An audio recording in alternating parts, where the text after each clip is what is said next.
Hello, I'm Simon Whistler. You're watching TopTenzNet, and in the video today we're looking at the top 10 things to consider before becoming a vegetarian.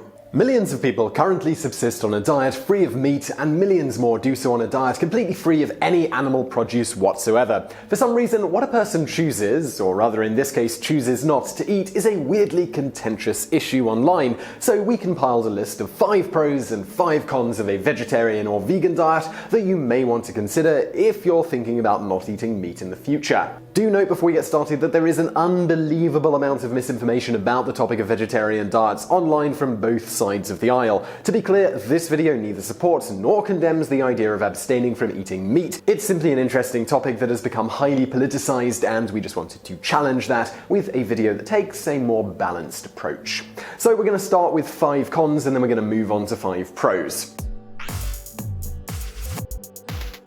Number 5. Vegetarian diets cost more if you're poor. Although a diet consisting solely of pizza, fries, and supersized cups of soda technically constitutes a vegetarian diet, the image in most people's heads when they hear the word vegetarian is one of a cornucopia of fresh fruit and vegetables, which is a problem because fresh produce costs a lot of money. Now, this is the point in the conversation where someone would interject and say, well, actually, if you go to the farmer's market, you could get a week's worth of groceries for a fraction of the price you can in the store, which is a perfectly valid point that means nothing to the millions of low-income families who simply don't have the kind of scratch necessary to drive 30 miles on a weekend to buy chard. Something militant vegetarians seem to have a hard time understanding is that to some people, crappy junk food is cheaper than fresh fruit and vegetables. A study supporting the inherent difficulties of maintaining a nutritionally balanced diet on a low income supports this, stating, "When incomes drop and family budgets shrink, food choices shift towards cheaper but much more energy-dense foods. The first items dropped are usually healthier foods, high-quality proteins, whole grains, vegetables, and fruit. Factor in the poorer people actually usually have less time to cook food, and a healthy vegetarian diet is not only difficult to maintain for a poorer person, but almost actually impossible." And this is largely because one of the real difficulties of being a vegetarian is that, number 4, vegetarian diets are worse health-wise if you don't do it properly. It's often said the vegan diets are bad for you because you can't get the essential vitamins and minerals that are present in meat into your body. This isn't true, and it is possible to get everything your body needs with no meat or no animal products at all. The problem is that it's actually very difficult, to the point of being nearly unsustainable for some people. This is where someone might interject by saying, "I don't eat meat and I'm perfectly healthy. I just replace beef and chicken with, well, insert farty sounding buzz food here." To be clear, we're not saying that it's impossible to be healthy and vegetarian. Every major health authority we consulted notes that a vegetarian diet can be healthy. However, it does require a sustained effort and, you guessed it, time and money to make it work. 2 things that some people sadly have precious little of. For example, just consider one nutrient, vitamin B12. This vitamin is found nearly exclusively in animal products, and most unbiased health authorities highly recommend vegans and vegetarians take supplements to make sure they're getting enough of it in their diet. These supplements, they cost money, and while some may scoff at the $10 a week to save all the animals, there are families and individuals out there living paycheck to paycheck who could really use that $10. Besides, eating a varied vegetarian diet is also a problem because, number 3, demand for exotic produce can be harmful to the environment in specific circumstances. A popular vegetarian talking point is that if the world suddenly stopped eating meat, a plethora of good things would happen. Global emissions would be reduced, people would live longer, there'd be less disease, and everyone would get to high-five their celebrity of choice. Research supports these claims. However, it also notes that this would require a massive global shift in lifestyle and attitude, which is just not going to happen. Like it or not, people, they like eating meat, which is why such claims, they should be taken with a pinch of salt. Instead, it's better to look at what would happen if a considerable percentage of people became vegetarian, but not enough to upset the established system of food production that's already in place. In this scenario, which is more likely because, well, it's already happening, things aren't as hunky-dory as we just mentioned.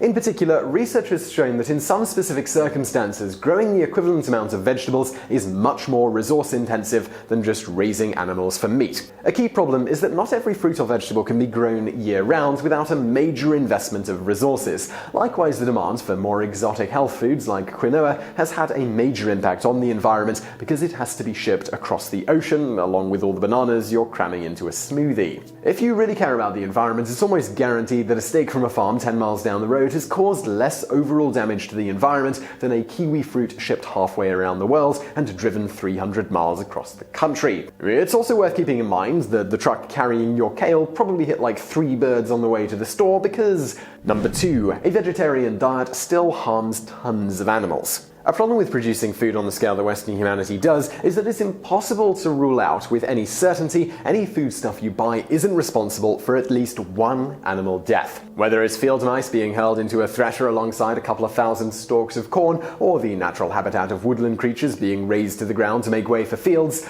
all farming harms animals, however ethical. A researcher named Stephen Davis felt this brought up an interesting ethical quandary. Is it more morally defensible to kill millions of animals accidentally each year than it is to purposefully kill them to consume their flesh? We're not even going to pretend we're qualified to answer that question. We simply felt that in a video like this we had to mention that, as David puts it, nobody's hands are free from the blood of other animals, not even vegetarians. So at the very least, if you do become a vegetarian for moral or ethical reasons, maybe hold off on acting too high and mighty about it. Number 1. Vegetarians are more likely to suffer health problems. We already noted in a previous entry that vegetarians and vegans need to make a concerted, sustained effort to maintain a nutritionally balanced diet. Although many vegetarians and vegans do, a significant number do not, and this is where the problems arise. A 2014 study of individuals who subscribed to a vegetarian or vegan lifestyle found that they were more likely to be in poorer health than those who didn't, mostly due to the lack of essential nutrients found in their diets. It's not all bad though, because the same study also found that there are some benefits to not eating meat. They found that overall vegetarians and vegans actually had lower BMIs than meat eaters. And so, well, this segues beautifully into our counter list of 5 pros of being a vegetarian or a vegan, starting with number 5. Vegetarians and vegans are often thinner. We already mentioned how, technically, you could gorge yourself on junk food every day and still be a vegetarian. However, studies have found that, by and large, vegetarians and vegans tend to have a lower BMI than meat eaters. This is largely because fresh fruit and vegetables seldom contain saturated fats, and the fats contained in things like nuts and seeds are more easily metabolized by the body. Vegetarians and vegans, also on the whole, consume less cholesterol and eat more fiber, which mean both their arteries and colon will be less clogged than a person who enjoys red meat on a daily basis. In other words, if you're looking to lose weight, a vegetarian diet could help because it will naturally involve eating less fat than an omnivorous one. In fact, a vegan diet can be incredibly beneficial to many people looking to improve their overall health, provided they do one very important thing and plan their freaking meals. Speaking of eating a diverse range of food,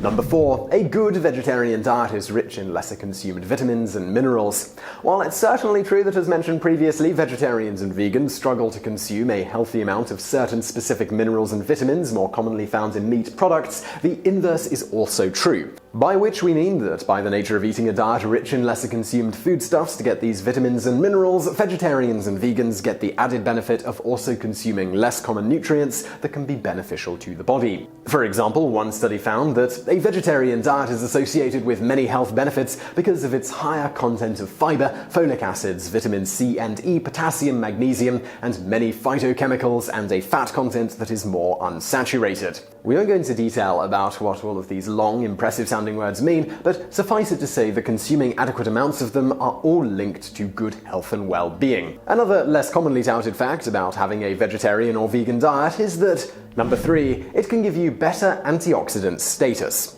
Antioxidant is probably a word you've heard thrown around a lot and assumed it was just some bogus medical-sounding jargon buzzword that companies slapped on boxes of tea to sell to hipsters who shop at Whole Foods. As it happens, actually, antioxidants are quite an important thing to the body, and they actually play a crucial role in protecting you. However, real scientists have tentatively claimed that antioxidants have cancer-fighting and prevention properties, as well as protecting the body from a slew of nasty ailments and problems. So where are these magical antioxidants found? Well, mostly they're found inside of fruits and vegetables, which vegetarians and vegans consume on a much larger scale than omnivores. This gives them a better antioxidant status. Of course, you could argue that omnivores could get the same benefit from supplements, but then you'd sound exactly like all those gym bros arguing that vegans don't get enough protein in their diet. Also, doctors do not recommend taking antioxidant supplements because they haven't been through enough studies to see whether they're safe. For any vegetarians feeling pretty smug about this right now, well, that might be because, number 2, a vegetarian diet can improve your overall mood